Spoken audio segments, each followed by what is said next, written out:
பூவே உனக்காக, காதலுக்கு மரியாதை, திருமலை, துள்ளாத மனமும் துள்ளும், கில்லி, துப்பாக்கி, கத்தி, போக்கிரி, தெரி, மிர்சல், சர்க்கார், பிகில், மாஸ்டர், பீஸ்ட்னு சொல்லிட்டு இந்த மாதிரி பல படங்கள். ஸோ இதில் பார்த்தீங்கன்னா சுறாங்கிற ஒரு படத்தில் நிறைய விமர்சனங்களை வாங்கினாலும் கூட நிறைய படங்களில் அவர் சறுக்களை சந்திச்சுட்டு விஜய் இதோட இவ்வளோதான், விஜயோடைய கரியர் முடிஞ்சது ஆஃப் அப்படிங்கிற லெவலுக்கு நிறைய பேச்சுக்களை வாங்கினாலும் கூட தொடர்ந்து அவர் கன்சிஸ்டன்சி அப்படிங்கிற விஷயத்தை ஃபாலோ பண்ணிட்டே இருந்தார், ஹார்ட் ஒர்க் அப்படிங்கிறத போட்டுட்டே இருந்தார்.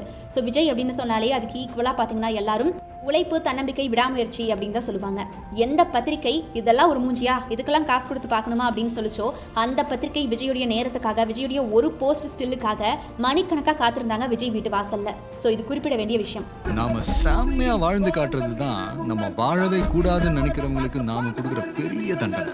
நம்ம வாழ்க்கையிலையும் நம்மளை வணங்குறவங்களும் இருப்பாங்க, நம்மளை வரவேற்கிறவங்களும் இருப்பாங்க, நம்மளை எதிர்க்கிறவங்களும் இருப்பாங்க. நம்ம வேலை, நம்ம கடமையை செம்மையாக செஞ்சுட்டு போய்கிட்டே இருக்கணும்.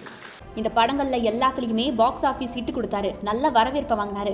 அண்ட் இப்போ கூட 2023ஆம் ஆண்டு ஜனவரியில 11ஆம் தேதி வெளியான வாரிசு திரைப்படம் 300 கோடிக்கும் மேல வசூலிச்சு பாக்ஸ் ஆஃபீஸ்ல வசூலை வாரி குவிச்சுது.